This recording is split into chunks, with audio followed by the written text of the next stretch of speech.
लो जी नमस्कार, स्वागत है बच्चों आप सभी का डाउटनेट पर। बेटा जी बात कर रहे हैं यहाँ पर कोशिका जीवन की इकाई, जिसमें हमने पिछले लेक्चर में बात करी थी किस चीज की, कोशिका झिल्ली की या जीव द्रव्य झिल्ली की। ठीक है, आज भी थोड़ा सा भाग उसका रह रहा है, जिसे हम समाप्त करेंगे और पढ़ेंगे, स्टार्ट करेंगे क्या, कोशिका भित्ति। तो बेटा जी आज वैसे तो हम यूकैरियोटिक कोशिका पढ़ रहे हैं और उस यूकैरियोटिक कोशिका में आज हम बात करेंगे कोशिका झिल्ली का थोड़ा सा भाग जो बच गया वो बात करेंगे और फिर बात करेंगे किसकी, कोशिका भित्ति की। ठीक है, फिर मैं लेकर आऊंगा बेटा जी क्या क्विज। ठीक है, चलें स्टार्ट करें, बात करेंगे इसकी यूकैरियोटिक कोशिका की। और इस यूकैरियोटिक कोशिका में हमारा जो टॉपिक चल रहा था वो चल रहा था क्या, कोशिका झिल्ली या इसको हम प्लाज्मा झिल्ली या जीव द्रव्य झिल्ली बोलते हैं। अब इसके बारे में मैंने कई सारी चीजें आपको बता दी थी। ठीक है, लास्ट में जो टॉपिक रह रहा है इसमें वो था कि कोशिका झिल्ली जो है इसकी संरचना के लिए, ध्यान से सुनना, इसकी संरचना जो होती है उस संरचना को या और उसके कार्य को, ध्यान से सुनना, दोनों चीजें, संरचना और कार्य दोनों बताए गए थे। एक ऐसा नमूना जिसको हम आज तक मानते हैं जिसका नाम था तरल किमरीर नमूना। ठीक है, जो किसने दिया था, मेरे ख्याल से आप सभी को याद होगा, 1972 में रॉबिन्सन सिंगर और निकोलसन, रॉबिन्सन नहीं कौन, सिंगर और निकोलसन, उन्होंने ये नमूना प्रस्तुत किया था जिसमें उन्होंने उसकी संरचना भी बताई और कार्य भी बताया। अब देखिए संरचना तो मैंने आपको बता दी थी, क्या बताई थी याद आ रहा है, देख लीजिए एक बार कि लिपिड की दो स्तरें हैं। देखिए ये शीर्ष है, ये पूंछ है, उसी प्रकार शीर्ष है, पूंछ है, ये आपको दिखाई दे रहा है। ठीक है, इट मींस लिपिड की तो दो स्तरें थी। ठीक है, जो एक तरलीय प्रकृति दर्शा रही थी। कैसी प्रकृति दर्शा रही है, तरलीय प्रकृति। ठीक है, जबकि प्रोटीन जो थे यहाँ पर वो दो प्रकार के थे, एक थे परिधीय और एक थे अंगभूत। अब देखिए ये वाले जो है ये बिल्कुल परिधि पर मिल रहे हैं, ये वाले परिधि पर मिल रहे हैं। ठीक है, अंगभूत कौन से थे बेटा जी, जो टोटली कहां होंगे, अंदर होंगे, मतलब इसके अंदर, ये ध्यान ही रखें सिर्फ समझाने के लिए, टोटली कहां होंगे, अंदर होंगे, इस तरीके से। ठीक है, और अंगभूत जो थे वो भी दो प्रकार के थे। कौन कौन से, एक थे पूर्ण रूप से वास्तविक क्या थे आपके अंगभूत थे और एक थे आपके आंशिक। अब ये वाले जो थे, ये वाले जो आपको दिख रहे हैं, ये वाला जो दिख रहा है, ठीक है, ये वाला जो दिख रहा है, ये क्या है बेटा जी, आंशिक है। क्या बोलते हैं इनको, आंशिक। ठीक है, तो ये तो हमने देख ली थी क्या संरचना। आप बोलेंगे सर ये क्या है बेटा, ये कार्बोहाइड्रेट है, कोलेस्ट्रॉल भी हो सकते हैं। अब आप बोलेंगे सर कोलेस्ट्रॉल क्या होता है। देखिए कोलेस्ट्रॉल एक प्रकार का लिपिड ही होता है, कोलेस्ट्रॉल भी एक प्रकार का लिपिड ही होता है। ये वास्तविक लिपिड है, कोलेस्ट्रॉल एक रूपांतरित मॉडिफाइड लिपिड होता है। ठीक है, तो कोलेस्ट्रॉल एक मॉडिफाइड लिपिड होता है, वो यहां पर मिल रहा है, कार्बोहाइड्रेट मिल रहे हैं, जल मिलेगा, आयन मिलेंगे, प्रोटीन मिल रहे हैं और लिपिड मिल रहे हैं। ठीक है, अब मेन चीज क्या थी याद करिए, हमने बात करी थी लिपिड और प्रोटीन की। लिपिड की जो स्तर जो है, ये पीले रंग की जो आपको दिखाई दे रही है, ये लिपिड की जो स्तर जो होती है। ठीक है, ये लिपिड की स्तर, ध्यान से सुनना, ये लिपिड की स्तर जो है तरलीयता देती है। क्या देती है, तरलीयता, फ्लूइडिटी देती है, जिसके अंदर ये प्रोटीन तैर रहे हैं। ठीक है, अब जरा सोचिए नाम क्या था इस मॉडल का, इस नमूने का, तरल किमरीर नमूना। तरल का मतलब कि प्लाज्मा झिल्ली या कोशिका झिल्ली में तरलता है, जो कौन प्रदान कर रहा है, लिपिड, जिसके अंदर तैर रहे हैं। कौन बेटा, किमरीर का मतलब तैरना, कौन तैर रहे हैं, ये प्रोटीन तैर, और जिसकी वजह से ये प्लाज्मा झिल्ली या ये कोशिका झिल्ली कैसी हो जाती है, अर्धतरलीय हो जाती है। अब अर्धतरलीय मैंने आपको बता दिया, एक है पानी, एक ग्लास में है पानी और दूसरे ग्लास में पानी और भर भर के डाल दी चीनी। एक तरफ तो सिर्फ पानी है और एक तरफ चाशनी है। कौन पूर्ण रूप से तरल है, पानी। कौन पूर्ण रूप से तरल नहीं रह गया, अर्धतरल रह गया, कौन सा, चाशनी। तो ये एक तरीके से अर्धतरलीय होती है, जिसमें पानी का कार्य, तरल का कार्य कौन निभा रहा है, लिपिड, जबकि चाशनी बनाने के लिए चीनी डालनी पड़ेगी और चीनी का कार्य कौन दर्शा रहा है, यहाँ पर प्रोटीन दर्शा रहे हैं जो उसके अंदर तैर रहे हैं। ठीक है, अब फाइनल सी बात तो आ जाएगी ये कि सर संरचना तो समझ में आ गई, इन्होंने ये बताया कि ये जो प्लाज्मा झिल्ली होती है, ये कोशिका झिल्ली होती है, ये अर्धतरलीय है। अर्धतरलीय में का मतलब क्या था, जिसमें प्रोटीन, ध्यान से सुनना, प्रोटीन लिपिड की स्तर में, ध्यान से सुनना, लिपिड की स्तर में तैर रहे हैं, लिपिड की स्तर में तैर रहे हैं। कौन बेटा जी, आपके प्रोटीन। ठीक है, तो ये तो समझ में आ गया कैसी होती है, ये अर्धतरलीय होती है। क्यों तरलीय, क्योंकि लिपिड जो है वो एक तरलीय भाग बना रहा है, लिपिड जो है एक लिक्विड का काम कर रहा है, लिक्विड तरल का काम कर रहा है, जिसमें प्रोटीन चीनी का काम कर रहा है, उसके अंदर जाएंगे, एक तरीके से चाशनी सी बन जाएगी, सिंपल सा अर्धतरल बन जाएगा। अब इसका फायदा क्या है, क्या क्या फायदा है समझना इस चीज का कि क्यों है अर्धतरलीय, क्यों ये प्रोटीन तैर रहे हैं। कुल मिलाकर बात आ रही है, चलो ठीक है, लिपिड हमने मान लिया एक तरीके से तरलीय भाग है, ये प्रोटीन क्यों तैर रहे हैं, इसका फायदा क्या है ना। तो अब हम बात करने वाले हैं क्या बेटा जी, कोशिका झिल्ली के कार्य की। जब कार्य पढ़ेंगे ना, कार्य, तो ये समझ में आएगा, जब कार्य पढ़ेंगे तो ये समझ में आएगा क्यों प्रोटीन तैर रहे हैं। ठीक है, तो सीधा सा कार्य है बेटा जी, एक ही कार्य, सिंपल सा, क्या, ये कोशिका झिल्ली या हम बोलेंगे प्लाज्मा झिल्ली या जीव द्रव्य झिल्ली पारगम्यता को निर्धारित करती है, निर्धारित करती है। किसको आने देना, किसको जाने देना, किसको आने नहीं देना, किसको जाने नहीं देना, क्योंकि कैसी होती है बेटा, चयनित पारगम्य होती है ना, तो पारगम्यता को निर्धारित कर रही है। दूसरा, क्या ये पदार्थों के परिवहन को, क्या ये पदार्थों के परिवहन को संपन्न करती है। अब जरा सोचिए, जिसके लिए पारगम्य होगी, क्या वो परिवहन करेगा नहीं करेगा। सोचिए, सिंपल सी बात है कि हमने बोला ये पारगम्यता को निर्धारित करती है, हाँ जी बिल्कुल करती है। कौन, कोशिका झिल्ली। कैसी होती है, कैसी होती है, चयनित पारगम्य, किसी स्पेसिफिक, किसी निश्चित विलय को आने जाने देगी, चयन करेगी। अब जरा सोचिए, जब वो विलय आएगा जाएगा, यानी उसका क्या होगा, परिवहन नहीं होगा। तो जरा सोचिए, क्या ये पदार्थों के परिवहन को, सोचिए, क्या ये पदार्थों के परिवहन को निर्धारित कर रही है या नहीं कर रही है, पदार्थों के परिवहन को संपन्न कर रही है या नहीं कर रही है, बिल्कुल कर रही है, बात खत्म। दोनों चीजें एक दूसरे से सिंपल से जुड़ी हुई है। ठीक है, जैसे यूं समझ लीजिए गेट है, ठीक है, अब ये गेट जो होता है ये निर्धारित करेगा ये गेट किसको आने देना, किसको नहीं आने देना। मान लो इस गेट पे मैंने लॉक लगा दिया, इस गेट पे लॉक लगा दिया, ये गेट जो है, मान लो इस गेट पे ना गार्ड बैठा है, यूं सोचो, एक गेट है जिस पर गार्ड बैठा है, गार्ड, ठीक है, गार्ड समझ में आता है ना, एक गेट है जिस पर गार्ड बैठा है। अब वो गार्ड जो होगा वो डिसाइड करेगा किसको आने देना, किसको नहीं आने देना, किसने मास्क पहन रखा है, किसने नहीं पहन रखा, जिसने मास्क पहन रखा है वो आ जाए, जिसने नहीं पहन रखा है वो ना आए, है ना, यानी डिसाइड किसने किया, गार्ड ने किया। ठीक है जी, अब वो गार्ड डिसाइड करेगा किसको आने देना, किसको नहीं आने, जिसको आने देना है उसको आने देगा, नहीं आने देगा, क्या उसका परिवहन हो जाएगा या नहीं हो जाएगा। सोचिए, ये कार्य कौन कर रहा है, कुल मिलाकर गार्ड कौन है यहाँ पर, कौन, कोशिका झिल्ली ही तो है। ठीक है, सिंपल सी बात समझ में आ गई। अब आते हैं बहुत इंपॉर्टेंट टॉपिक कि यहाँ पर वर्ड आ रहा है परिवहन। सब परिवहन की हम बात करने वाले हैं, किसकी बात करने वाले हैं, परिवहन की। हालांकि मेरी केमिस्ट्री थोड़ी क्या बहुत ज्यादा वीक है, लेकिन फिर भी मैं कोशिश करूंगा कि आपको समझ में आ जाए। ठीक है, थोड़ा सा वो रखिएगा, धैर्य रखिएगा। मेरी हाँ वास्तव में केमिस्ट्री वीक है, लेकिन कोशिश मैं करूंगा आपको सारी चीजें समझ में आ जाए। देखिए, परिवहन की बात करने वाले यानी ट्रांसपोर्ट की बात करने वाले हैं। ध्यान से सुनना, परिवहन ट्रांसपोर्ट का मतलब क्या होता है? जब कोई पदार्थ एक जगह से दूसरी जगह जाता है, क्या कहलाता है? परिवहन। आप बोले हाँ सर, यही होता है। अब देखिए, ये परिवहन जो होता है किसका? पदार्थों का। पदार्थों का जो परिवहन जो होता है, पदार्थों का, मैंने यहाँ पर पदार्थों का परिवहन जो होता है, जो पदार्थों का परिवहन होता है, बेटा जी ध्यान से सुनना, वो जल्दीबाजी में गलती हो जाती है। पदार्थों का जो परिवहन होता है वो दो प्रकार का होता है। एक होता है, ध्यान से सुनना, एक होता है निष्क्रिय परिवहन और एक होता है सक्रिय परिवहन। क्या बोला बेटा? एक होता है निष्क्रिय परिवहन और एक होता है सक्रिय परिवहन। आप ये दोनों शब्द अच्छे तरीके से जानते हैं। इनको हम बोलते हैं पैसिव, इंग्लिश में बोलते हैं पैसिव ट्रांसपोर्ट। ठीक है, और इसको हम बोलते हैं एक्टिव ट्रांसपोर्ट। ठीक है, तो दो तरीके से परिवहन होता है पदार्थों का। आप बोलेंगे दोनों में अंतर क्या है? आप जानते हैं, जानते अच्छी बात है, जो नहीं जानते ध्यान से सुनिएगा बेटा। जब कोई पदार्थ, जब कोई अणु, जब कोई परमाणु, जब कोई यौगिक, कोई भी पदार्थ हो, एटम हो, मॉलिक्यूल हो, कुछ भी हो, है ना, चाहे वो पानी हो, चाहे वो ठोस हो, चाहे वो वायु हो, कुछ भी हो, जब वो अपनी उच्च सांद्रता या उच्च मात्रा, लिख देता हूं अगर समझ में ना आए, उच्च मात्रा से किधर जाए? निम्न मात्रा की तरफ जाता है, या निम्न सांद्रता की तरफ जाता है, या बोल दीजिए निम्न मात्रा की तरफ जाता है। ठीक है, और जब वो जाता है ना, तो यहां पर ऊर्जा नहीं खर्च होती। क्या बोला हमने? यहां पर कोई ऊर्जा खर्च नहीं होती। ठीक है, तो हमने सीधी सी बात बोली। क्या निष्क्रिय परिवहन क्या होता है? ऐसा परिवहन जिसमें पदार्थ जो है, ध्यान सुनना, पदार्थ जो होते हैं वो अपनी उच्च सांद्रता से या उच्च मात्रा से किधर की तरफ जाते हैं? निम्न मात्रा या निम्न सांद्रता की तरफ जाते हैं। ऐसा परिवहन क्या कहलाता है? निष्क्रिय परिवहन। और जब ये जाते हैं तो कोई ऊर्जा खर्च नहीं हो रही है। एक सिंपल सा उदाहरण मैं आपको बताता हूं, ध्यान से सुनना। देखिए, मान लो मैंने डीओ लगाई, क्या लगा ली? डीओ। ठीक है, तो जैसे मैं यहाँ डीओ लगाऊंगा मेरे को खुशबू फील होगी। हाँ, अभी मेरे को हो रही है, लेकिन इसी रूम में वहां पर किनारे पर कोई व्यक्ति बैठा है, उसको अभी नहीं हो रही है, एकदम से नहीं हो रही, लेकिन मुझे एकदम से हो जाएगी। थोड़ी देर बाद उसको भी फील होगी खुशबू। यानी वो जो खुशबूदार कण थे यहाँ पर, वो धीरे धीरे उड़ते उड़ते कहां पहुंचे? उधर भी पहुंच गए। यानी यहाँ पर जब छिड़का था तो उनकी मात्रा ज्यादा थी, वहां पर अभी कोने पर इतनी नहीं थी। धीरे धीरे वो कहां गए? अपनी उच्च मात्रा से निम्न मात्रा की तरफ चले गए। हमने कोई ऊर्जा खर्च नहीं करी, सीधा चले गए। ऐसा परिवहन क्या कहलाता है? निष्क्रिय परिवहन कहलाता है, जिसमें ऊर्जा खर्च नहीं होती। सिंपल सा था। चले आगे। अब ये जो है, ये बिल्कुल इसका उल्टा है, बिल्कुल उल्टा है। क्या कि यहां पर जब कोई पदार्थ अपनी निम्न सांद्रता से, कहां से बेटा? निम्न सांद्रता से या निम्न मात्रा से किधर जाता है? उच्च सांद्रता या मात्रा, तो क्या खर्च होती है? ऊर्जा खर्च होती है। ऐसा परिवहन क्या कहलाएगा? सक्रिय परिवहन। अब इसको ना एक और तरीके से सोचो, समझ में आ जाएगा। सोचो एक पहाड़ी है जिस पर आप मोटरसाइकिल लेकर जा रहे हो। ठीक है, अब जरा सोचिए, जब पहाड़ी के ऊपर जब आप जाओगे, मोटरसाइकिल ऊपर लेकर जाओगे, तो रेस देनी पड़ेगी, पेट्रोल खर्च होएगा, ऊर्जा खर्च होगी, एनर्जी लगेगी, ऊपर जाने में हाजत लगेगी। लेकिन वहीं जब आप ऊपर से नीचे आओगे, यानी ऊपर से नीचे आओगे, उच्च से निम्न की तरफ आओगे, तो आप अपनी मोटरसाइकिल को बंद कर दोगे, अपने आप आ जाएगी या नहीं आ जाएगी? समझ में आया? तो निम्न से उच्च की तरफ जाओगे तो ऊर्जा खर्च होगी, ऊपर से यानी उच्च से निम्न की तरफ आओगे तो ऊर्जा खर्च नहीं हो रही है। इस तरीके से जो परिवहन होता है वो क्या कहलाता है? एक होता है निष्क्रिय और एक होता है सक्रिय। सिंपल सा मीनिंग, बिल्कुल बच्चों वाली चीज। क्लियर है? चलें आगे। अब ध्यान से सुनना, निष्क्रिय परिवहन जो होता है, ध्यान से सुनना बेटा। हमने बात करी परिवहन, हमने बोला भैया परिवहन जो होता है पदार्थों का वो दो प्रकार का होता है, एक निष्क्रिय और एक सक्रिय। ठीक है, अब निष्क्रिय परिवहन जो होता है, ध्यान से सुनना, निष्क्रिय परिवहन जो होता है वो निष्क्रिय परिवहन जो होता है वो तीन प्रकार से होता है। क्या बोला मैंने? निष्क्रिय परिवहन जो होता है वो तीन प्रकार से होता है। सबसे पहला विसरण, दूसरा सुसाध्य विसरण, तीसरा होता है परासरण।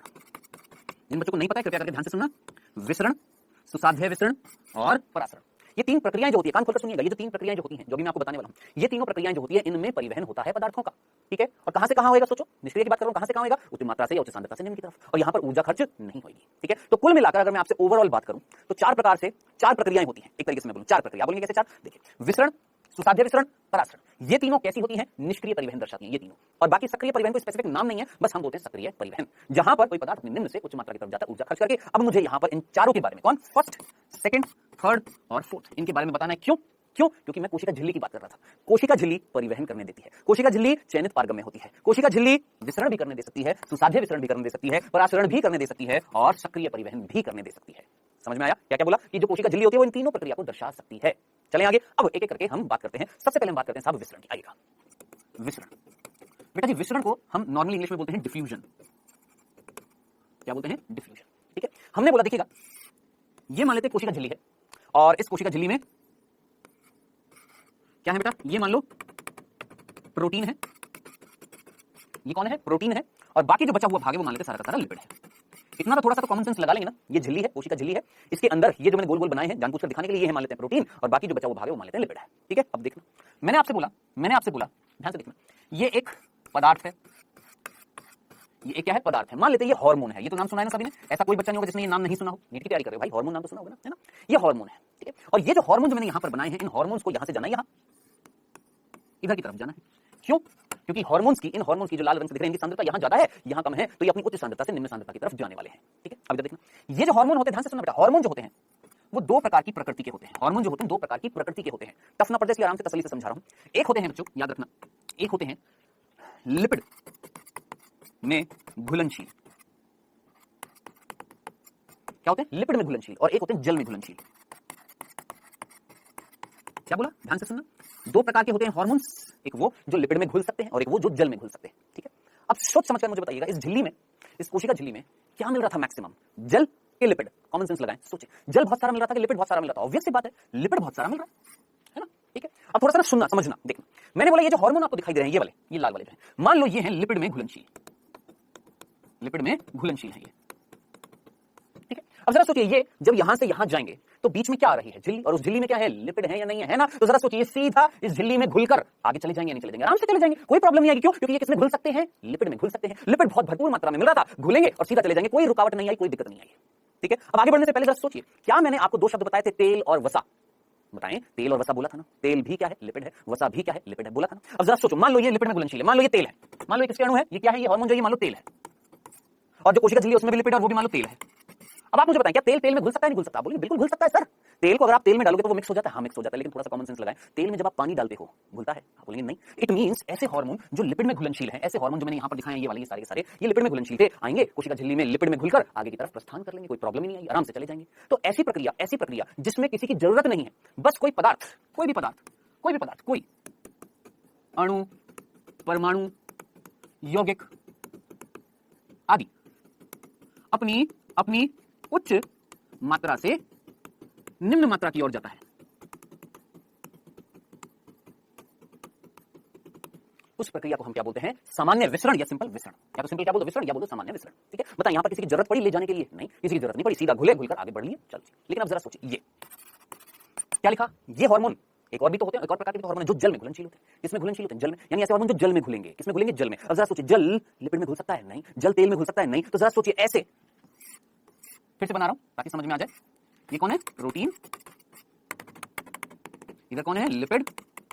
और थोड़ा बहुत जल है, ज्यादा नहीं, थोड़ा बहुत जल है। अब मैंने बोला, ध्यान से सुनना, अब मैंने बोला, अब जो हार्मोन जो है, अब ये जो हार्मोन है, ये है जल में घुलनशील, वाटर सॉल्युबल है। किसमें? वाटर में सॉल्युबल है, जल में घुलनशील है। ठीक है, अब आप मुझे बताएं, क्या ये यहां से यहां जा पाएंगे? अपनी उच्च सांद्रता से निम्न सांद्रता में आसानी से जा पाएंगे? अंदर है तेल और ये किसमें घुलते हैं? जल में। क्या बोला? सिंपल भाषा में, अंदर है तेल, लिपिड, एक तरीके से तेल, अंदर है झिल्ली में तेल, लेकिन ये किसमें घुलते हैं? पानी में। अंदर है तेल, ये घुलते हैं पानी में, और पानी तो इतना नहीं है, तो ये कैसे जाएंगे भाई? सोचो, तो कहीं ना कहीं किसी ना किसी की सहायता लेनी पड़ेगी या नहीं लेनी पड़ेगी? लेनी पड़ेगी ना, किसी ना किसी की सहायता लेनी पड़ेगी ना। तो जिसकी सहायता लेनी पड़ेगी वो कौन है? वो है ये प्रोटीन, वो है ये प्रोटीन। और कौन से प्रोटीन? ऐसे प्रोटीन जिनका कुछ सिरा बाहर निकला हुआ है और अंदर भी है और बाहर भी है, जिनको हमने बोला था क्या? आंशिक अंगभूत प्रोटीन। दिखाई दे रहा है? अब ये क्या करेंगे? ये प्रोटीन, ध्यान से सुनना, ये प्रोटीन अपने अंदर से, ध्यान से देखिएगा मैं क्या करने वाला हूं। ये प्रोटीन, ध्यान से देखना, समझना बेटा, ये प्रोटीन अपने अंदर से देंगे जगह, एक इस तरीके से देखिए ये, और मैं दिखा भी दूंगा, रुको एक सेकंड। ये दिखाई दे रहा है आपको? ठीक है, अब देखिए, ये था बेटा जी आपका कौन? आंशिक अंगभूत प्रोटीन था। ठीक है, अब जरा सोचिए, इस आंशिक अंगभूत प्रोटीन ने कहीं ना कहीं, समझना, कहीं ना कहीं बताएं, एक पथ दिखाया है या नहीं दिखाया अंदर से जाने के लिए? दिख रहा है आपको? चलो, अगर नहीं दिख रहा, यहां पर देखो, देखो इधर इस डायग्राम में देखो, आपको ये तो दिख रहा है ना, ये कौन है? आंशिक अंगभूत प्रोटीन दिख रहा है, ये वाला दिख रहा है ना, जो इधर की तरफ है और बाहर की तरफ भी है। ये तो समझ में आता है ना भैया, ये इधर की तरफ भी है, इसका कुछ भाग इधर की तरफ भी है और पूरा अंदर है। ठीक है, अब जरा देखिएगा यहां पर, गौर से देखिएगा, मैं जो चीज दिखाने की कोशिश कर रहा हूं, देखिए यहां पर इस डायग्राम को देखिए, इसमें आंशिक अंगभूत प्रोटीन को गौर से देखिए। इस आंशिक अंगभूत प्रोटीन में कुछ नलिका सी दिख रही है, ऐसी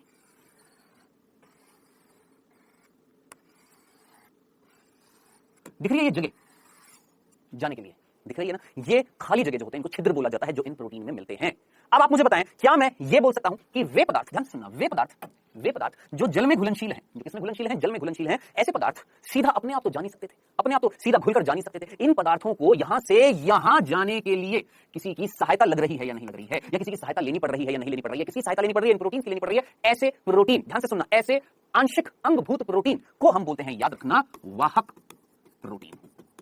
क्या बोलते हैं? वाहक प्रोटीन। समझ में आ गया? और ये ऊर्जा खर्च नहीं कर रहे हैं, ये कोई ऊर्जा खर्च नहीं कर रहे हैं, ये सीधा इस जल में घुलनशील जो यहां से होते हुए नहीं जा सकता था तो उन्होंने रास्ता दिखा दिया, जाओ भाई यहां से चले जाओ, मैं रास्ता दिखा रहा हूं, यहां से चले जाओ भाई। ये तो जिद्दी है, देखो ये तो जिद्दी, इनको तो जाना है, कैसे ना कैसे करके जाएंगे। अब ये वाले तो आसानी से चले गए, रास्ता इनका यहीं से था, लिपिड में घुलकर सीधा चले गए, क्यों? क्योंकि लिपिड में घुलनशील थे। लेकिन ये वाले जो है ये है तो जिद्दी, जाना तो चाहते हैं इधर, लेकिन लिपिड नहीं जाने दे रहा था, तो सहायता कर दी किसने? प्रोटीन ने। किसने? आंशिक अंगभूत प्रोटीन ने। ऐसे प्रोटीन को हमने क्या बोला? वाहक प्रोटीन। तो जरा सोचिए, क्या ये परिस्थिति सामान्य विसरण कहलाएगी? क्या यहां पर और यहां पर, सोच समझ कर मुझे बताएं, सहायता किसकी लेनी पड़ रही है? प्रोटीन की। यहां पर कि यहां पर? आप बोलेंगे सर यहां पर लेनी पड़ रही है, ऐसा विसरण कहलाएगा बेटा जी आपका सुसाध्य विसरण, जिसको हम इंग्लिश में बोलते हैं फैसिलिटेटेड डिफ्यूजन। ठीक है, तो मेरे ख्याल से आपको मीनिंग समझ में आ गया होगा। ना ही यहां ऊर्जा खर्च हो रही है, ना ही यहां ऊर्जा खर्च हो रही है, ना ही यहां पर निम्न से उच्च में जा रहा है, ना ही यहां पर निम्न से उच्च में जा रहा है, दोनों में ही उच्च से निम्न सांद्रता की तरफ जा रहे हैं। फर्क इतना सा था कि यहां पर जो है किसी की सहारा नहीं लेना पड़ा, सीधा अपने आप पदार्थ चला गया, किसी की सहायता नहीं लगी, सीधा घुलकर चला गया। लेकिन यहां पर घुल नहीं सकता था, अघुलनशील था, है ना। तो यहां पर सीधी सी बात है, कहीं ना कहीं किसी ने सहारा दिया, किसी ने सहायता करी, है ना। तो सुसाध्य का मतलब क्या होता है? किसी की सहायता करना। फैसिलिटेट का मतलब क्या होता है? किसी चीज को फैसिलिटेट करना, हेल्प करना। तो भैया यहां पर ये है वाहक प्रोटीन, भूल मत जाना, भूल मत जाना, ये कौन होते हैं? वाहक प्रोटीन। और एक और चीज ये हमारी एनसीईआरटी में नहीं लिखी है, लेकिन याद रख लीजिएगा, ये जो वाहक प्रोटीन के अंदर ये छेद दिख रहा है, इन छेदों को, ये जो छेद दिख रहा है जिससे ये पदार्थ यहां से होते हुए यहां गया, इन छेदों को, वाहक प्रोटीन में जो छिद्र होते हैं इनको बोला जाता है, याद रखना, छिद्रों को बोला जाता है पोरिन। क्या नाम देते हैं? पोरिन। याद रखना, ये जो छिद्र जो होते हैं, ये वाहक प्रोटीन के अंदर जो छिद्र होते हैं इनको बोलते हैं पोरिन। अब पोरिन वर्ड है पोर्स से, और पोर्स को हिंदी में बोलते हैं छिद्र, छेद। ठीक है, तो याद रखना ये पूरी चीज जो मैंने अभी तक आपको बताई। अब जरा सोचिए, हम पढ़ क्या रहे थे? हम पढ़ रहे थे निष्क्रिय परिवहन, जिसमें हमने ये दो पढ़ लिए हैं। अब तीसरा है परासरण। सिंपल होता है, इसमें ज्यादा कुछ है नहीं, फटाफट देखते हैं। परासरण, परासरण बहुत सिंपल सा, कोई भी पदार्थ, मान लो ये हमारी एक झिल्ली है, लेकिन इस बार ये कोशिका झिल्ली नहीं है, ये एक अर्ध, ध्यान से सुनना, ये एक अर्ध पारगम्य झिल्ली है।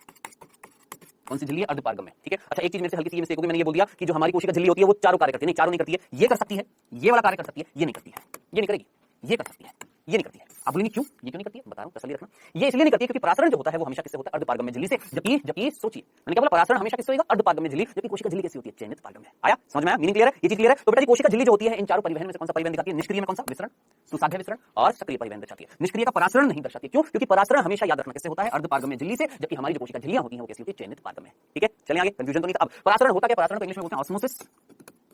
होता क्या जल्दी से देखिए बेटा जी, यहां पर जल था, समझना जल्दी से, ये ए जार है, ये बी जार है, दोनों जार के बीच में हमने लगा दी है एक अर्ध पारगम्य झिल्ली। क्या लगा दी बेटा जी? अर्ध पारगम्य झिल्ली लगा दी है। ठीक है, ये हमारी अर्ध पारगम्य झिल्ली है। किसके बीच में बच्चे? किसके बीच में? दो जार के बीच में। इधर पानी है, कौन है बेटा? पानी, जल। और जल कौन होता है? मैंने आपको पहले भी बताया, विलायक। जल कौन होता है? विलायक। चलो जी, यहां पर भी पानी है, देखिएगा। अब देखिए मैंने क्या किया, यहां पर भी विलायक है, यहां पर भी विलायक है, यानी यहां पर भी जल है, यहां पर भी जल है। ठीक है, अब मैंने डाली चीनी, ध्यान से सुनना, मैंने डाली क्या? चीनी। मैक्सिमम बच्चे परासरण भूल जाते हैं, आज के बाद कभी नहीं भूलेंगे, अगर ध्यान से शांति से सुनेंगे तो। ध्यान से सुनेंगे, यहां पर पानी है यानी विलायक है, यहां पर भी पानी है, जल है, यानी यहां पर भी विलायक है। ठीक, कोई दिक्कत नहीं? अब मैंने डाली चीनी। क्या डाली? चीनी। चलो जी देखो, ये मैंने डाली चीनी, ये चीनी के टुकड़े डाले मैंने यहां पर। ठीक है, डाल दी क्या? चीनी। और चीनी क्या है यहां पर? विलय है।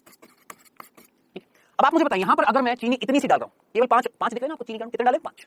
अब मैं यहां पर 500 डालूंगा। क्या डालूंगा? 500 डाल रहा हूं, यहां पर केवल 5 डाले, यहां पर 500 डाला। अब थोड़ा सा कॉमन सेंस लगाइएगा। एक ग्लास जिसमें पानी है, एक ग्लास जिसमें पानी है ना, ध्यान से सुनना, एक ग्लास जिसमें पानी भरा हुआ था, और आपने, ध्यान से सुनना, आपने सिर्फ थोड़ी सी चीनी डाली, थोड़ी सी।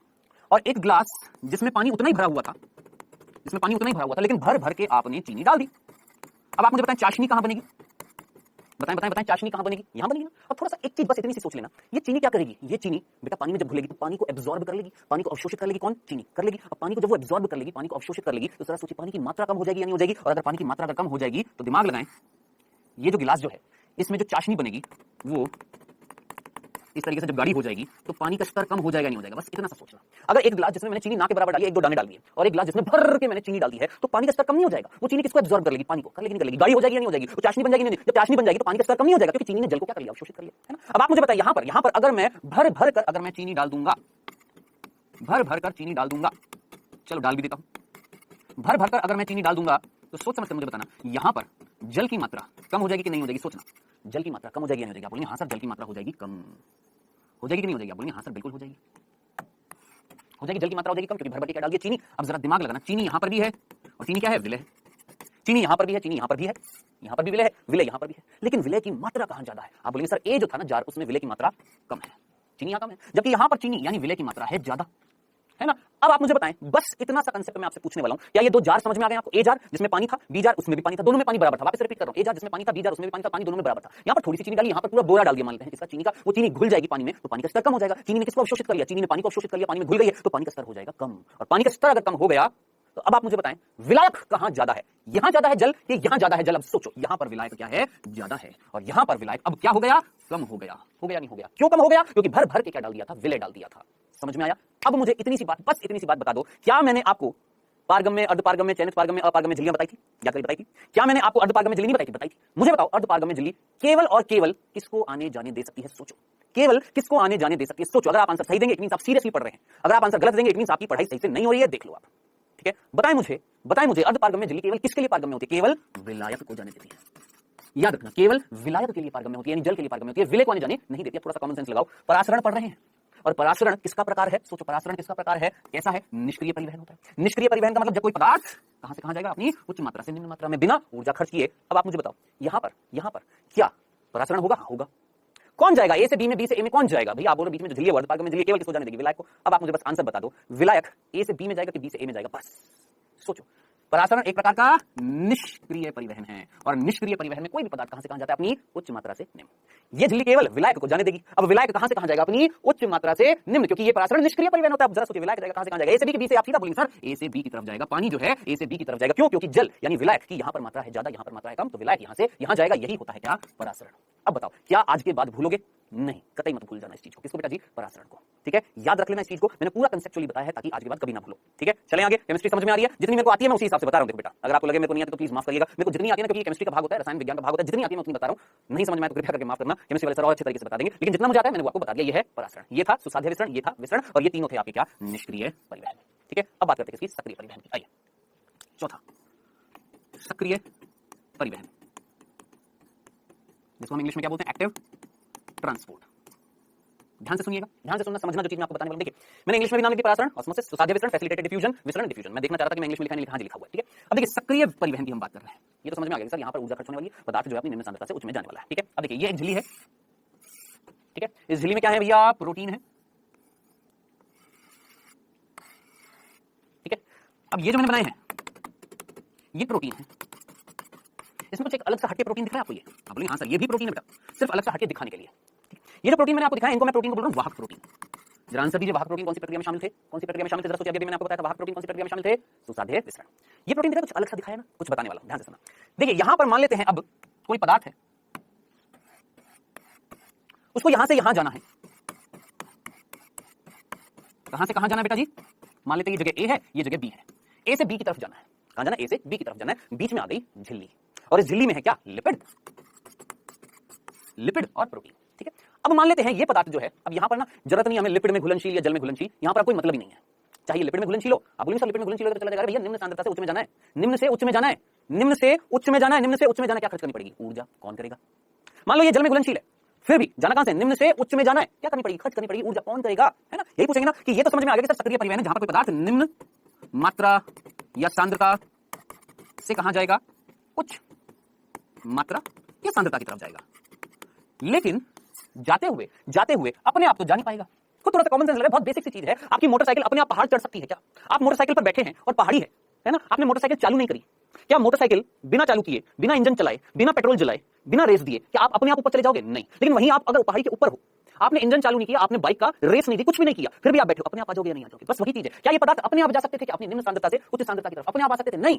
क्या इनको लाना पड़ेगा? इनको यहां से यहां भेजना पड़ेगा। कौन भेजेगा? जो भेजेगा वो करेगा क्या? ऊर्जा खर्च। उसे करनी पड़ेगी ऊर्जा को खर्च, क्योंकि इसका यहां पर जाना जरूरी है, इस पदार्थ का यहां से यहां जाना जरूरी है, तो इसको यहां से यहां लाने के लिए करनी पड़ेगी ऊर्जा खर्च। अब कौन करेगा? तो मैंने यहां पर कुछ ये प्रोटीन बनाने की कोशिश करी, अलग से दिखाने की। ऐसा नहीं होता, सिर्फ समझाने के लिए एक अलग से प्रोटीन बनाने की कोशिश करिए। ये प्रोटीन बेटा, ये प्रोटीन इन पदार्थों को यहां से यहां भेजेंगे, यहां से यहां लाएंगे, यहां से यहां लाएंगे, और लाते हुए क्या खर्च करेंगे? इसको पकड़ा और फेंका, पकड़ा और फेंका, क्या खर्च कर रहे हैं? ऊर्जा। क्या खर्च कर रहे हैं? ऊर्जा खर्च कर रहे हैं। और ये प्रोटीन, ध्यान से सुनना, ये प्रोटीन जो ऊर्जा खर्च करेंगे, ऊर्जा खर्च करेंगे, इन प्रोटीन्स का नाम याद रखना, भूल मत जाना बेटा, जिन प्रोटीन्स को हम बोलते हैं वे प्रोटीन, ध्यान से सुनना, वे प्रोटीन जो सक्रिय परिवहन में सहायता करते हैं, उन्हें ध्यान से सुनना, उन्हें बोला जाता है पंप प्रोटीन। याद रखना, क्या बोलते हैं? पंप। याद रखना, क्या बोलते हैं? Pump protein. क्या बोलते हैं उन्हें? पंप प्रोटीन, जो ऊर्जा खर्च करेंगे। ठीक है, अब थोड़ा सा पीछे ले चलता हूं, थोड़ा सा पीछे इस डायग्राम की तरफ, जरा इस डायग्राम को देखो। क्या आपको ये प्रोटीन दिख रहा है, हरे से रंग का दिख रहा है, ये है मान लो पंप प्रोटीन, और ये था आपका वाहक प्रोटीन। वाहक प्रोटीन किस चीज में सहायता करेगा? सुसाध्य विसरण में। पंप प्रोटीन किस चीज में सहायता करेगा? सक्रिय परिवहन में। ये ऊर्जा नहीं खर्च करेगा, ये केवल रास्ता देगा, ये ऊर्जा खर्च करके उसको पकड़कर अंदर लाएगा। ये कौन? Pump protein. तो बेटा जी याद रखना है, आपने भूलना नहीं है क्या कि पंप प्रोटीन जो होते हैं ये वो प्रोटीन होते हैं जो ऊर्जा खर्च करते हैं और किसी भी पदार्थ को निम्न सांद्रता से उच्च सांद्रता की तरफ लेकर आते हैं। प्रक्रिया कहलाती है सक्रिय परिवहन। अब आपने याद रखना है, हमारी आपकी जितने भी जीव हैं सभी की कोशिका झिल्ली में पंप प्रोटीन भी है, वाहक प्रोटीन भी है, यानी कहीं ना कहीं सुसाध्य विसरण भी हो सकता है, सक्रिय परिवहन भी हो सकता है, और सामान्य विसरण तो हो ही रहा था, है ना? क्या नहीं होता? परासरण नहीं होता। क्यों? क्योंकि वो करने के लिए चाहिए होती है अर्ध पारगम्य झिल्ली। आई होप मीनिंग समझ में आ गया होगा आप सभी को। ठीक है, तो ये बेटा जी मैंने आपको बताई हैं 4 प्रक्रियाएं। किस चीज की? परिवहन की 4 प्रक्रियाएं। परिवहन 2 प्रकार का था, एक निष्क्रिय और सक्रिय। निष्क्रिय के प्रकार बता दिए कौन कौन से होते हैं। अब ये चीज आपने याद रखनी है कि ये मैंने क्यों बताया, सोच समझकर मुझे बताना कि प्रोटीन अगर अंदर तैर रहे हैं तो वो हिल सकते हैं या नहीं हिल सकते। सोचो, मैंने बोला था अर्ध तरलीय प्रकृति का मतलब क्या था? मैंने बोला था ये प्रोटीन लिपिड में तैर रहे हैं। क्यों तैर रहे हैं? यही प्रश्न था ना कि सर क्यों तैर रहे हैं, क्या फायदा है? अब जरा सोच समझकर मुझे बताएं, इस प्रक्रिया में सोचो, इस प्रक्रिया में ये जो प्रोटीन था क्या ये हिल सकता है या नहीं हिल सकता? जब ये हिलेगा, हिलकर इसको पकड़ेगा, इन अणुओं को पकड़कर यहां लाएगा, तो इसको पकड़कर इसे घूमना पड़ेगा, इनको पकड़कर इसे घूमना पड़ेगा। तो जरा सोचिए, घूमने के लिए कहीं ना कहीं अंदर तरल होना चाहिए, तभी तो घूम पाएगा। सोचो एक झिल्ली है जिसके अंदर मैं पंप प्रोटीन हूं, है ना? मैं पंप प्रोटीन हूं, मैं एक झिल्ली के अंदर हूं, यहां से पकड़कर यहां भेजना है, तो उसको पकड़ूंगा और पकड़कर यूं लाऊंगा ना, तो मैं हिला कि नहीं हिला? बिल्कुल हिला। तो हिलने के लिए इस झिल्ली के अंदर तरलीयता होनी चाहिए, नहीं होनी चाहिए? तो तरलीयता कौन दे रहा है? लिपिड दे रहा है। और हिलडुल कौन रहा है? प्रोटीन हिलडुल रहा है। क्यों हिलडुल रहा है? ताकि वो पदार्थों के परिवहन करा सके। आई होप अब जाकर एक एक बिंदु आपको समझ में आ गया होगा किसका? कोशिका झिल्ली का। क्लियर है? तो ये थी बेटा जी हमारी कंप्लीट कोशिका झिल्ली। सारी चीजें मैंने आपको बता दी हैं किसके बारे में? कोशिका झिल्ली के बारे में। एक भी बिंदु इससे बाहर नहीं जाएगा आपका नीट के एग्जाम में। ठीक है, अब इसके बाद कोशिका झिल्ली के बाद बात आती है किसकी? कोशिका भित्ति की। अब नेक्स्ट जो संरचना जो हम पढ़ने वाले हैं यूकैरियोटिक कोशिका में, उसका नाम है कोशिका भित्ति, जिसको हम सेल वॉल भी बोलते हैं। क्या बोलते हैं? Cell wall. ठीक है, अब कोशिका भित्ति से कुछ कुछ चीजें मैं जल्दी से आपको बता देता हूं क्या क्या बिंदु दर बिंदु चीजें याद रखनी। सबसे पहला, कोशिका भित्ति दृढ़ होती है या नहीं होती? सोचिए, हम ऑलरेडी पढ़ चुके हैं। हाँ जी, कैसी होती है?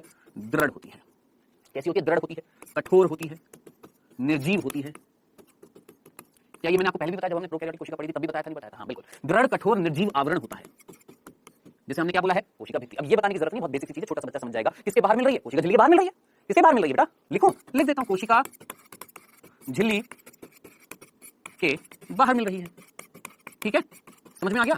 चलो, कोशिका झिल्ली के बाहर मिल रही है। चलो जी, किसमें मिल रही है? जंतुओं में नहीं, किसमें मिल रही है? ये मिल रही है बेटा जी शैवालों में।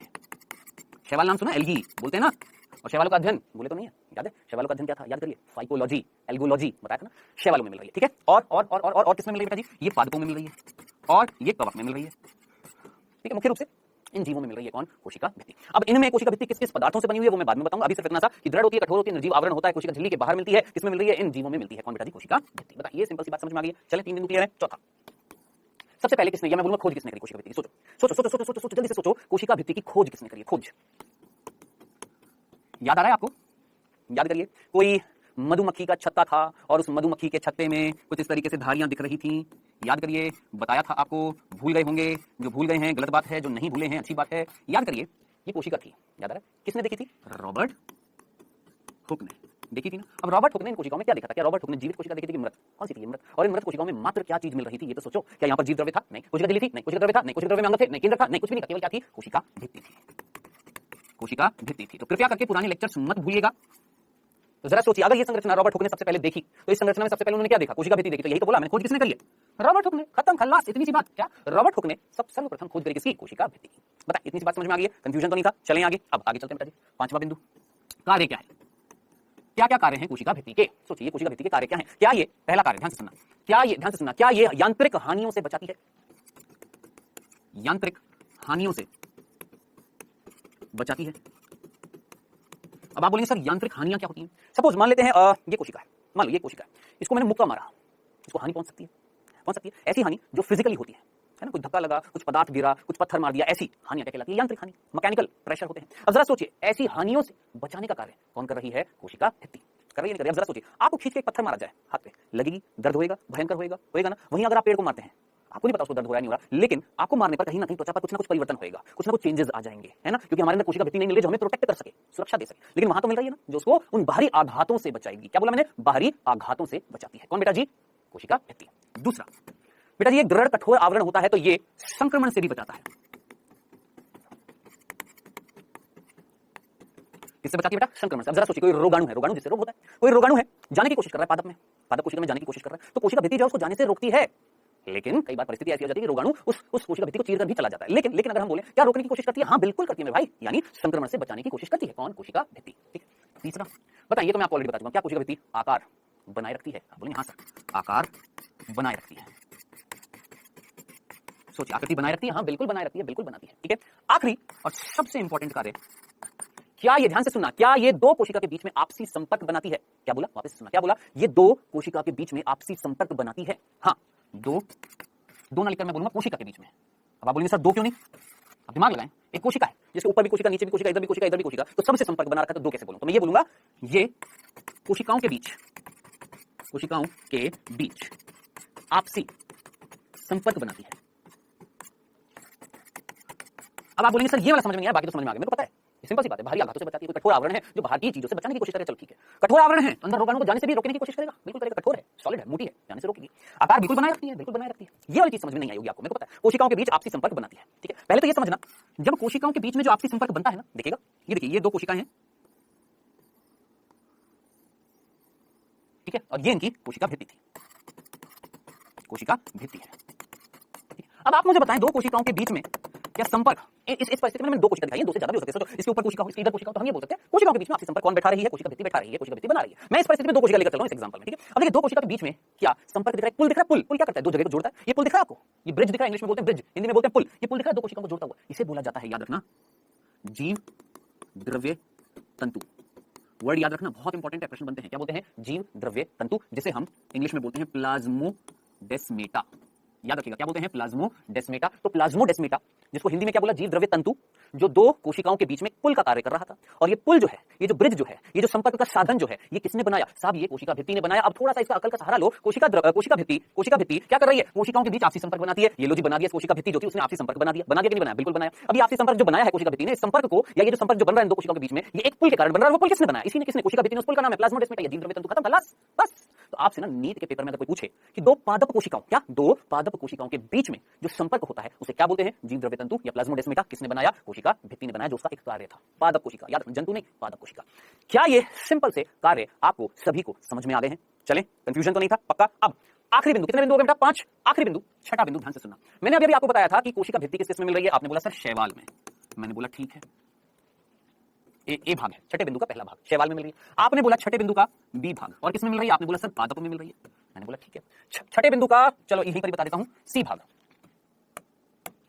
छठे बिंदु का बी भाग हो गया, पादपों में मिल रही है, शैवालों में मिल रही है, ठीक है, और कवक में मिल रही है। ठीक है, 3 प्रकार के जीवों में मिल रही है। कौन बेटा जी? आपकी कोशिका भित्ति। अब बात आ रही है शैवालों में जो कोशिका भित्ति, वो किससे बनी हुई है? ये प्रश्न पूछेंगे ना कि शैवालों में जो कोशिका भित्ति है वो किससे बनी हुई है। ये आपने याद रखना, भूलना नहीं बेटा। शैवालों में जो कोशिका भित्ति है वो बनी होती है कुछ पदार्थों से, जिनका नाम, ध्यान से सुनना, क्या क्या है? ध्यान से सुनिएगा। सेल्यूलोज,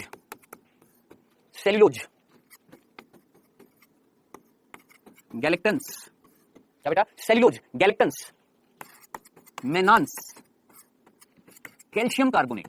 4 शब्द मत भूलना, कतई मत भूल जाना। और अगर आपको हल्का सा याद आ रहा हो, हल्की सी चीज, क्या 11वीं कक्षा में एक अध्याय है वनस्पति जगत। ठीक है, उस वनस्पति जगत को जब हम पढ़ते हैं तो वहां पर एक शब्द आता है थैलोफाइट, जिसके अंदर शैवालों को रखा जाता है, जो 3 प्रकार की होती है, लाल शैवाल, भूरी शैवाल, हरी शैवाल। अगर ये जानते हैं तो ठीक है, नहीं जानते तो शैवाल वर्ड तो सुना होगा ना, एल्गी। शैवालों में कोशिका भित्ति मिल रही है, और वो कोशिका भित्ति बनी होती है, उस कोशिका भित्ति में मिल रहा है सेल्यूलोज, उसमें मिल रहा है गैलेक्टन्स, उसमें मिल रहा है मेनन्स, उसमें मिल रहा है कैल्शियम कार्बोनेट। आप बोलेंगे सर कैल्शियम कार्बोनेट का हम जानते हैं ये क्या है? बेटा जी, ये एक प्रकार की कार्बोहाइड्रेट है, ये भी एक प्रकार की कार्बोहाइड्रेट है, ये भी एक प्रकार की कार्बोहाइड्रेट है। यानी ये तीन जो है, ये एक प्रकार के कार्बोहाइड्रेट है। याद रखना, एक प्रकार के क्या है बच्चों? कार्बोहाइड्रेट है, भूल मत जाना। तो कार्बोहाइड्रेट है कौन? सेल्यूलोज, कार्बोहाइड्रेट है गैलेक्टन्स, कार्बोहाइड्रेट है मेनन्स, कौन है? कार्बोहाइड्रेट। और ये एक प्रकार का लवण है, कौन? Calcium carbonate. ठीक है, तो ये 4 चीजें मिलती है शैवालों की कोशिका भित्ति में। सिंपल, चलें आगे, कंफ्यूजन तो नहीं था। अब बात करते हैं इसकी पादपों की जो कोशिका भित्ति है उनमें क्या क्या मिलता है? तो याद रखना, उनमें मिलता है, पादपों की कोशिका भित्ति में क्या क्या? अगेन सेल्यूलोज, कौन? Cellulose, hemicellulose, pectin, lignin, इधर लिख देता हूं थोड़ा सा, पेक्टिन, लिग्निन, ठीक है, पेक्टिन, लिग्निन, ठीक है। ये 4 पदार्थ मुख्य रूप से, और भी होते हैं, सुबेरिन होता है, क्यूटिन होता है, लवण भी होते हैं, कैल्शियम कार्बोनेट भी होता है, मैग्नीशियम होता है, कैल्शियम होता है, मैग्नीशियम होता है, कई सारी चीजें होती है। लेकिन मेन कौन है? यहां पर मेन कौन थे? ये 4 थे। यहां पर मेन पादपों की कोशिका भित्ति में ये 4 मेन पदार्थ हैं जो कोशिका भित्ति में मिल रहा है। आप पूछेंगे ये क्या है? बेटा ये भी याद रखना, एक प्रकार के क्या है? कार्बोहाइड्रेट है। क्या है बच्चों? ये भी एक प्रकार की कौन है? कार्बोहाइड्रेट है। सिंपल, याद रखना, भूल मत जाना। आखिरी कौन? कवक। कवक जो होती है उसमें आपने भूलना नहीं है कोशिका भित्ति प्रश्न मुख्य रूप से यहां से भी बनता है नीट में, यहां से भी बनता है, यहां से भी बनता है, मना नहीं करूंगा। यहां से तीनों से बिंदुओं से प्रश्न बन सकता है नीट में कि शैवालों की कोशिका किससे बनी होती है। चार ऑप्शन में ये रखे होंगे, इनमें से कोई एक, या तीन ऑप्शन में ये तीन रखे हैं, नीचे लिखा हुआ उपरोक्त सभी। उसी प्रकार इसमें भी इस तरीके से प्रश्न, आखिरी कवक जो होती है उसमें कोशिका किससे बनी होती है, तो याद रखना काइटिन, भूल मत जाना। कौन बेटा, काइटिन। और काइटिन जो होता है, आप पूछेंगे ये क्या होता है, तो प्रभु ये भी कार्बोहाइड्रेट ही होता है। ये भी एक प्रकार का क्या होता है, कार्बोहाइड्रेट। अब जरा सोचो, दिमाग लगाओ, कोशिका झिल्ली जो थी उसमें मेन कंपोनेंट क्या थे, मुख्य घटक क्या थे, लिपिड और प्रोटीन। कार्बोहाइड्रेट था, जल था, मेन क्या था, लिपिड प्रोटीन। जबकि आप यहां पर देख रहे हो कोशिका भित्ति में मुख्य रूप से क्या मिल रहा है, कार्बोहाइड्रेट, कार्बोहाइड्रेट, कार्बोहाइड्रेट, है ना। तो ये चीज आपने याद रखनी है। आज केवल इतना ही पढ़ेंगे, इतना ही पढ़ेंगे, ठीक है। तो ये बेटा जी मैंने आपको कोशिका भित्ति के बारे में कई सारी चीजें बता दी है। अब नेक्स्ट लेक्चर में ध्यान सुनना, नेक्स्ट लेक्चर में जब हम मिलेंगे तो हम कोशिका भित्ति की देखेंगे, कोशिका भित्ति का निर्माण कैसे होता है। मैक्सिमम बच्चों को पता ही नहीं है कि कोशिका भित्ति बनती कैसे है ना, जानते ही नहीं है कोशिका भित्ति बनती कैसे। मैं आपको बताऊंगा कैसे बनती है, क्योंकि उसका जानना आपके लिए बहुत जरूरी है। क्योंकि हमारी एनसीईआरटी की लाइनों में ना लिखा हुआ है प्राथमिक भित्ति, द्वितीय भित्ति, द्वितीय भित्ति अंदर की ओर बनती है, प्राथमिक भित्ति कैसे बनती है, कुछ नहीं बता रखा। जब तक आप समझेंगे नहीं तो कैसे याद करेंगे, है ना। तो उसको मैं आपको नेक्स्ट लेक्चर में समझाऊंगा कोशिका भित्ति को। कोशिका भित्ति हम नेक्स्ट लेक्चर में फिर से पढ़ेंगे। जो अब कोशिका भित्ति का थोड़ा सा भाग रह गया वो मैं आपको नेक्स्ट लेक्चर में बताऊंगा। फिर हम स्टार्ट कर देंगे क्या, कोशिका के अंगक, यानी कोशिकांग पढ़ना स्टार्ट करेंगे। अभी तो हमने कोशिका झिल्ली पढ़ ली, कोशिका भित्ति पढ़ ली, अब इसके अंदर जाएंगे कोशिका द्रव्य में, तो क्या मिलेंगे, कोशिकांग, वो हम स्टार्ट करेंगे नेक्स्ट लेक्चर से, ठीक है। अब बेटा जी आज जो सारा पढ़ाया है, कोशिका झिल्ली पढ़ा दी, कोशिका भित्ति पढ़ा दी, सब कुछ पढ़ा दिया। कोशिका भित्ति जो, कोशिका झिल्ली जो थी उसका जो नमूना जो था उसको पूरा एक्सप्लेन किया कि वो संरचना बताई, उसका कार्य बताया, क्यों अणु तरल है, क्यों प्रोटीन घूम रहे हैं, क्यों परिवहन करा रहे हैं, परिवहन कितने प्रकार का, दो प्रकार का, निष्क्रिय, सक्रिय। निष्क्रिय तीन तरीके से हो रहा है, विसरण, सुसाध्य विसरण, परासरण, तीनों बताए। फिर सक्रिय परिवहन बताया। कहीं ना कहीं इन तीनों प्रक्रिया, इन जितनी भी प्रक्रिया थी परिवहन की, इनमें कहीं ना कहीं सामान्य विसरण और परासरण को छोड़कर, इसको सामान्य विसरण और परासरण को छोड़कर बाकी जो दो थे सुसाध्य विसरण और सक्रिय परिवहन में प्रोटीन सहायता कर रहे हैं और वो घूम रहे हैं अंदर, इसलिए अर्ध तरल थी, ठीक है। फिर हमने पढ़ी कोशिका भित्ति दृढ़ है, हार्ड है, निर्जीव है, रॉबर्ट हुक ने खोजी है, कार्य क्या कर रही है, बाहरी आघातों से बचा रही है, संक्रमण से बचा रही है और कहीं ना कहीं बेटा जी आकार बनाए रख रही है और साथ ही साथ आपसी संपर्क बनाए रख रही है, जिसको हम प्लाज्मोडेस्माटा बोलते हैं। मैंने आपको बताया शैवालों में अलग कार्बोहाइड्रेट से बनी हुई है, जिसमें एक समान था कौन, सेल्यूलोज जो पादपों में भी मिल रहा है, ठीक है, बाकी अलग अलग चीजें थी, और कवक में काइटिन से बनी हुई थी। ये था आज जो हमने पढ़ा है। अब समय हुआ है बेटा जी आपके क्विज का। पहला प्रश्न आपकी स्क्रीन पर आता हुआ फर्स्ट, कौन सी प्रक्रिया निष्क्रिय परिवहन को दर्शाती है, इनमें से कौन सी प्रक्रिया जो निष्क्रिय परिवहन को दर्शाती है, विसरण, सुसाध्य विसरण, परासरण, उपरोक्त सभी। जल्दी से बताएं, ज्यादा समय नहीं, फटाफट बताइए।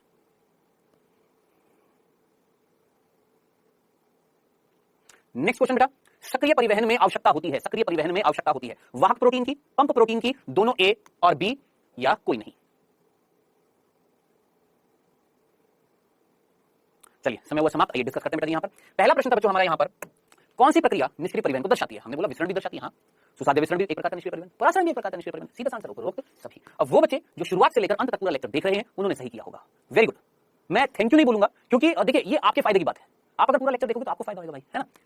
दूसरा प्रश्न था सक्रिय परिवहन में आवश्यकता होती है किसकी, वाहक प्रोटीन की। वाहक प्रोटीन की आवश्यकता किसमें थी, सुसाध्य विसरण। तो आंसर क्या हो जाएगा, सीधा पंप प्रोटीन। ये था बेटा जी हमारा आज का क्विज। होमवर्क नीचे मिलेगा होमवर्क सेक्शन में, ठीक है, जरूर करिएगा। अब नेक्स्ट लेक्चर में जब हम मिलेंगे तो बात करेंगे किसकी, कोशिका भित्ति, जो थोड़ा सा हमारा रह गया है। तो मिलेंगे बेटा जी नेक्स्ट लेक्चर में। Okay then, tata bye bye, take care.